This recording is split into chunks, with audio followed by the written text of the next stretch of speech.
You will hear a telephone conversation between the organizer of a short story competition and someone who wishes to take part in the competition. First, you have some time to look at questions 1 to 6.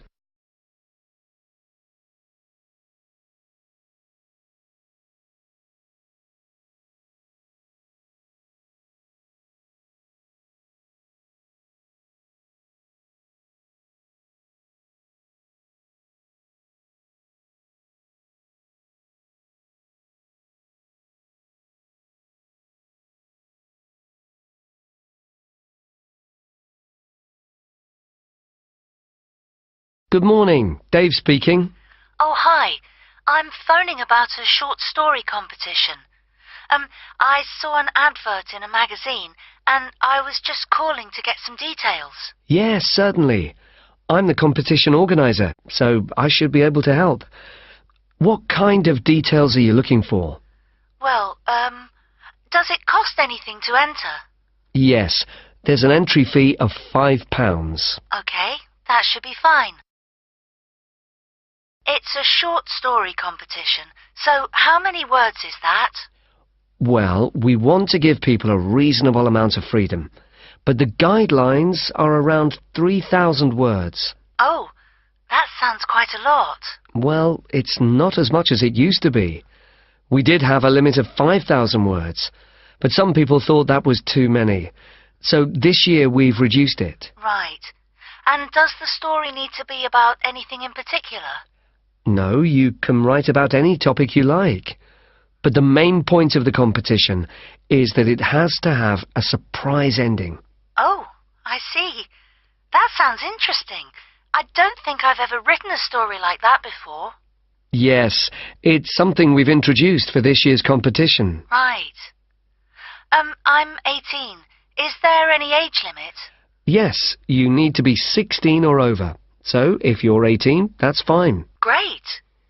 So you have the competition once a year, is that right? Yes, we start advertising in January, and the competition takes up a lot of the year. We give people a few months to write their story, and then it takes quite a long time to judge all the entries and to announce the winners. I see. So when is the closing date for the competition? It's already April. I hope I'm not too late. No, you've still got plenty of time. You need to submit your entry by the 1st of August. After then, it will be too late. Although you can always enter next year's competition. Okay, good. So how do I enter? Well, we have a website, and the best way to enter is to complete the entry form online. We also have more details of the competition on the site. Shall I give you the web address? Yes, please. Okay, it's www.comp4ss.com, and that's the number 4, not the word 4. Okay, thanks. I've got that. So I can complete the entry form online, but how do I send the story? Do I print it out and send it to you? Well, you may want to print the story out so you can review it, but don't post it to us. When you've finished your story, you will need to email it to us. The email address is on the website I gave you. Okay, that's fine. Before you hear the rest of the conversation, you will have some time to look at the questions 7 to 10.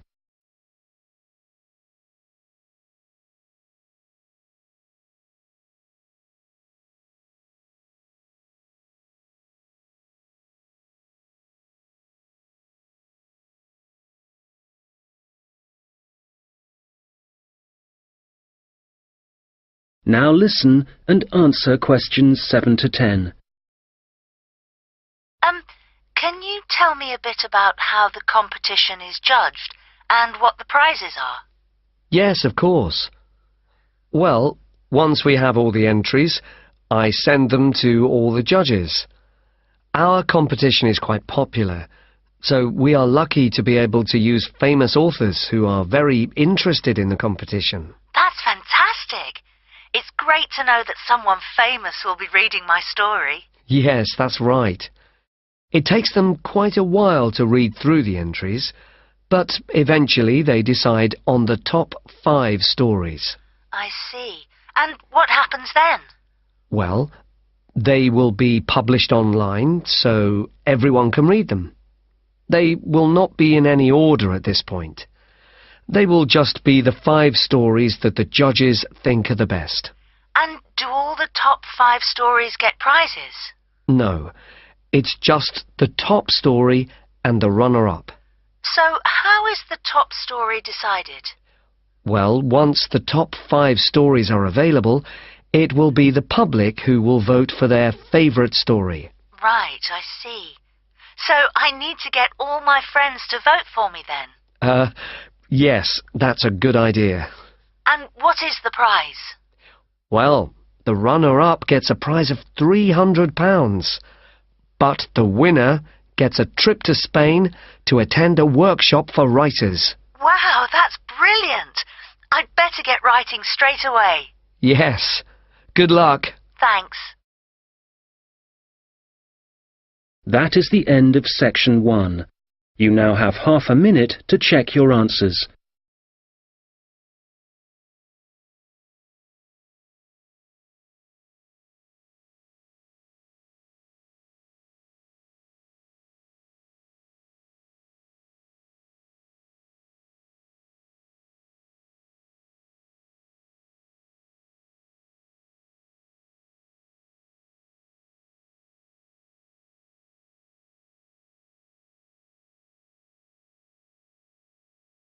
Now turn to section 2.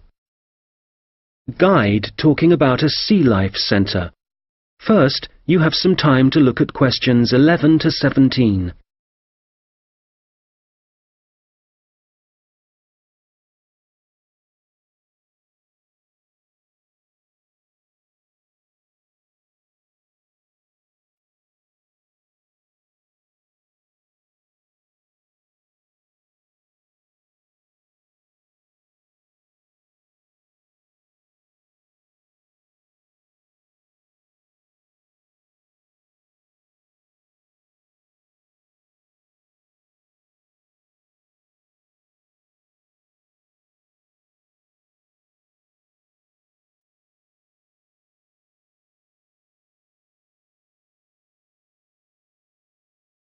Okay, so hi everybody and welcome to the Sea Life Centre. Before you start on your tour, I'd just like to give you some information about things to look out for as you go. Well, first of all, I guess some of you may have been here before and may be surprised to see the name has changed. We're not called World of Water anymore.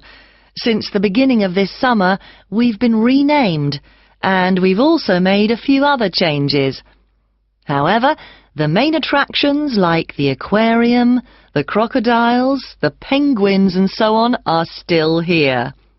But we have a new restaurant and picnic area, and the latest thing that we have, and it was only finished last week, is the splash ride. This is an exciting new area of the centre and is pretty scary, and of course you do get a bit wet, so make sure you're not wearing your best clothes. As I said, the main attractions are still here, and the most popular thing that everyone wants to see is feeding time, especially for the crocodiles and the seals. We used to have the main feeding time in the afternoon at around 3 p.m. But we found that some of the animals got a bit hungry waiting until then, and so we now have it at noon. They seem much happier with the new time, although it's a bit difficult to know what they're thinking.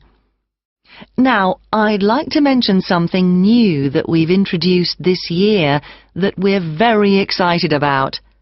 It's called a VIP ticket. The VIP ticket costs an extra £2 per person, and you will be amazed at what it allows you to do. With this, you'll be allowed to feed the sharks.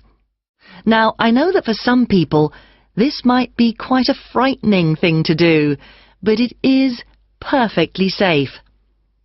For those of you who are a bit unsure, we do have a video you can watch to see what happens. It's a great experience, and your friends will be very impressed. Speaking of friends, I'd just like to remind you that the Sea Life Centre will be more than happy to organise a birthday party for you and your family and friends. If you need more details, you can speak to me afterwards, and there are also forms at the entrance that you can fill in. I'd also like to bring your attention to the good work that the Sea Life Centre is doing in support of animal conservation. I'm sure you're all aware of the worrying situation with a large number of species facing extinction. Here at the Sea Life Centre, we're taking action by asking as many people as possible to sign a petition. Once we have over 5,000 signatures, we are planning to send it to the government in the hope that more people will begin to take it seriously. Right, well, there's obviously a lot going on at the centre and a lot of things to discover. At all the attractions, there is helpful information, so please read as much as you can, and if you want to see what you've remembered, please do the quiz after your visit. There are no prizes, of course, but I'm sure you'll be surprised by how much you've learnt. Before you hear the rest of the conversation, you will have some time to look at the questions 18 to 20.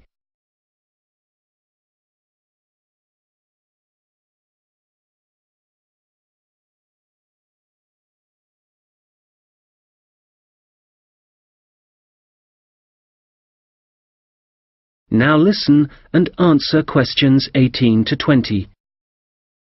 So, before I leave you all to start your tour, I've just got a few tips. There are a large number of attractions, and you may not have time to see them all. Of course, there are the old favourites like the aquarium and the crocodile cave, but if you don't have time to see everything, make sure you visit Turtle Town, which is beyond the aquarium and the seal centre. This is very special and has a large number of endangered species, and as it's at the far corner of the Sea Life Centre, it often gets overlooked. I also have to apologise for the Penguin Park. This has needed some urgent work to be done, and so will not be open for the next week. We're very sorry about this, but I'm sure you'll find the Seal Centre, which is directly opposite it, will keep you entertained just as much, if not more. We're also very busy today, as you may have noticed on your way in. Everyone starts here at the aquarium, but as it's so big, there's no waiting to get in. But today, we're expecting a lot of people to want to see the crocodile cave, as a couple of eggs have hatched out. So expect delays there and, if you like, move on to the Seal Centre first and then go back when things are quieter towards the end of the day. So, I'll leave you now, but if you have any questions, I won't be far away, and have a great time at the Sea Life Centre. That is the end of section 2. You now have half a minute to check your answers.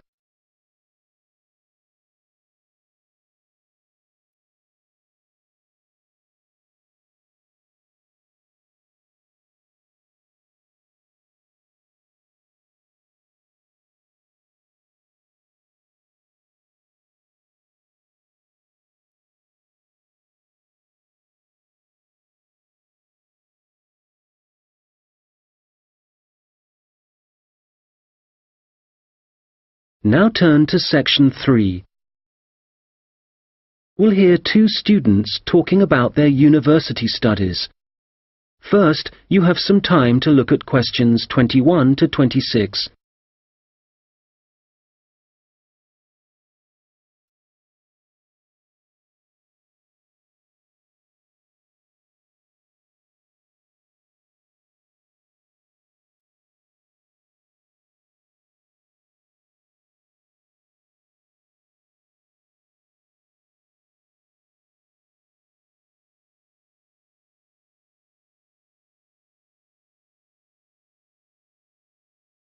Oh, hi, George. How's it going? Hi, Martina. It's going well. How about you? How's university life? Well, it's great. Apart from the studying, of course. Yeah, me too. What are you studying? I seem to remember that you were going to do art. That was your best subject, wasn't it? No, not really. I just liked the teacher. He was French and had an amazing accent. My favourite subject was history, but I couldn't see what career that would give me. Oh, right. So, what did you choose? Well, I found it really difficult to decide. I was really good at science, but I must admit, I never really enjoyed studying it. So, in the end, I decided to opt for English, which was my second favourite subject, and I thought it would be more useful to me than studying anything else. So, that's what I'm doing. How are you finding university? Well, it's a bit of a challenge, I suppose. Are you finding it difficult? Well, some of it. I'm doing mechanical engineering, which is really interesting, but it covers quite a lot of areas, like materials science, machine design, physics, and of course mechanics. And they're all fine, but it's maths that I'm struggling with. It's a lot harder than it was at school. I can believe it. It all sounds very difficult to me. But then I never was very good at mechanical things. I suppose it must involve some practical work. Well, not at the moment. Currently, it's nearly all theory, so it's a bit heavy going. I guess you need to start with that so that you can get a grasp of the concepts and learn a few facts before you start putting it into practice. It must be a lot different to the course that I'm taking. Yes, but in a few weeks we'll be having a lot more practical experience. In fact, I've got a great assignment this term working on jet engines, which means I'll be going on a few field trips to a nearby airport. Oh, that's great. It sounds like you're going to be very busy. Yes, I'm not sure how I'm going to cope with the work. We have a lot of lectures, and that's fine. The lecturers are very knowledgeable, and I learn a lot from them. But we also have a lot of seminars, and I find with so many people expressing their views, it can get quite frustrating. It would be better if we didn't have so many of those. Yes, it's the same for me.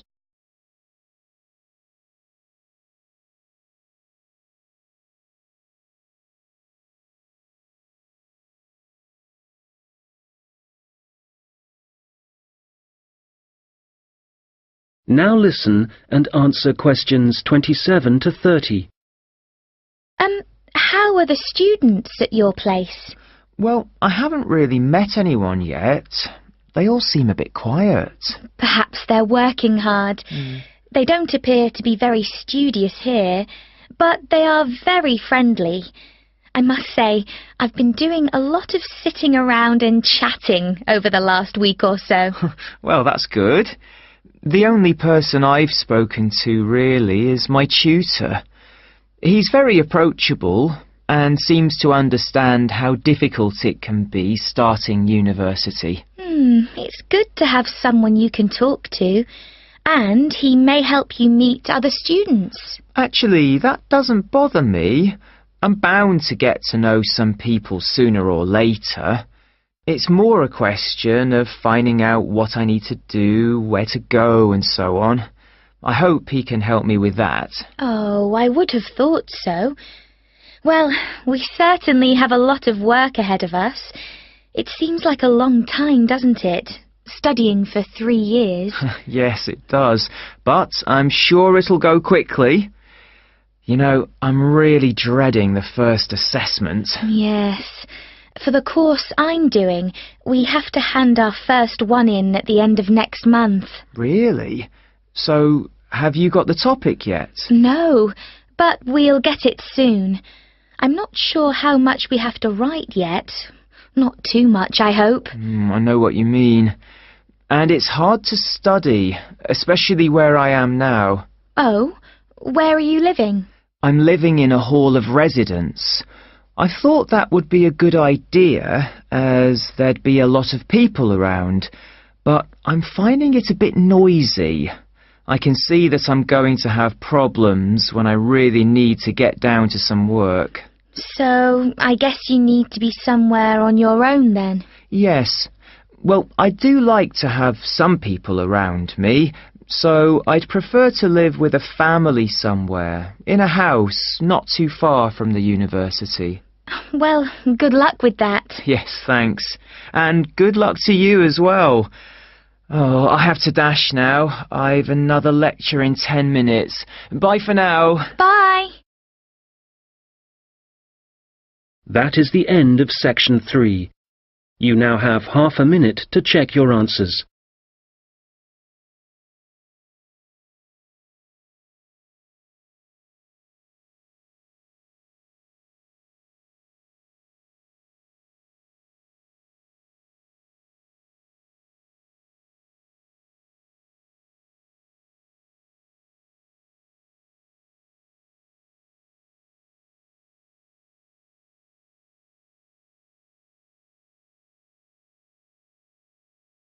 Now turn to section 4. You will hear someone talking about creating a presentation. First, you have some time to look at questions 31 to 40.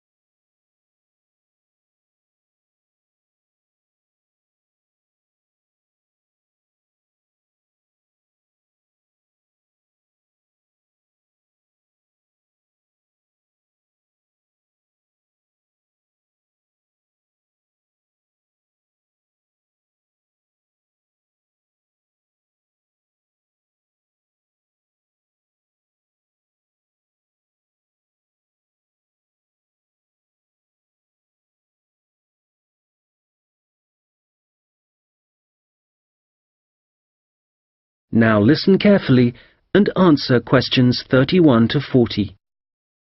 Hello, everyone. You've all been given an assignment for your sociology course, which will involve giving a presentation to the rest of the group. And so today, I'm going to be giving you a few tips on how to prepare your presentations. This should help you with your current assignment, but a lot of the principles I'll be putting across will be general principles which will, of course, help you with all your future presentations. So, first of all, the most important thing to consider is your audience, and in this instance, your audience are the other students in your group. There are 3 points to bear in mind. Firstly, you need to ask yourself what they need to know. Secondly, it's useful to consider whether they'll be supportive or not.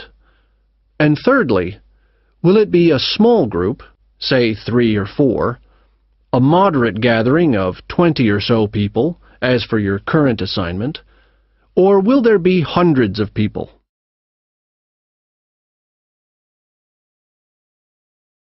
Having said all that, what I'm about to tell you will apply equally to any audience. So, how do you structure your presentation?